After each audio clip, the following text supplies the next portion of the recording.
Hello AMR students, my name is Dr. Daniel Czysz. I am thrilled to have you in my course on antimicrobial resistance. This is likely one of the most comprehensive courses on this subject that you will ever take. I developed this course back in 2019 with the intention of educating students about AMR. Right from the beginning, we will dive into the importance of AMR across One Health sectors. That is, of course, healthcare, agriculture, and the environment. Let's take a closer look at each of these sectors. Hospitals are breeding grounds for bacteria. They are the hotspots of antibiotic use. Combined with patients who are immunocompromised, it creates an ideal environment for the emergence and spread of resistant bacteria. The misuse and overuse of antibiotics in these settings have led to the development of multi-drug resistant organisms, making infections harder to treat and increasing the risk for severe outcomes, including death. One thing we need to understand is that there would be no need for healthcare without people. So what is really important is to realize that we all play a role in AMR at the comfort of our homes. So to sum things up, AMR isn't just a hospital problem, it starts with us. It starts at home, in our communities, and everyone has an essential role in addressing it.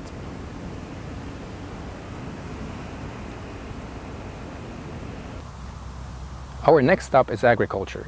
The use of antibiotics in livestock is another critical area of concern.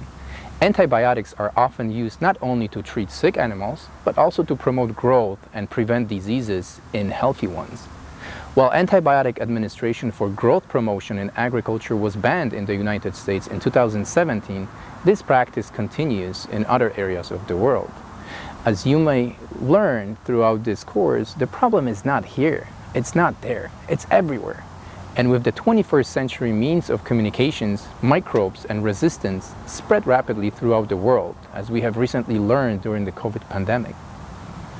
The widespread use of antibiotics in agriculture can contribute to the development of resistant bacteria, which can be transmitted to humans throughout direct contact or consumption of contaminated food products. However, it is a fine balance, and I want to emphasize that antibiotics are essential medicines not only for humans, but also for animals. Without antibiotics, animal food production in agriculture would suffer greatly, and so would the consumer.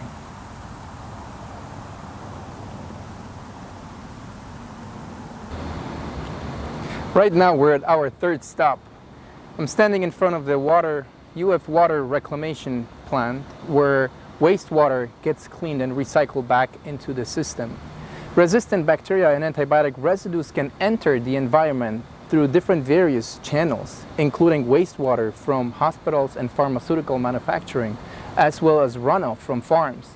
These contaminants can spread through the water, soil, and wildlife, creating a reservoir of resistant genes that can transfer back to humans and animals.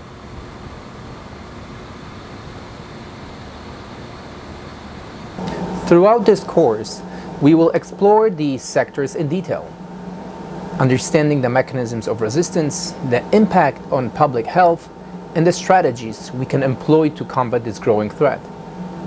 I encourage you to engage deeply with the material, ask questions, and think critically about how we can all contribute to mitigating the impact of antimicrobial resistance.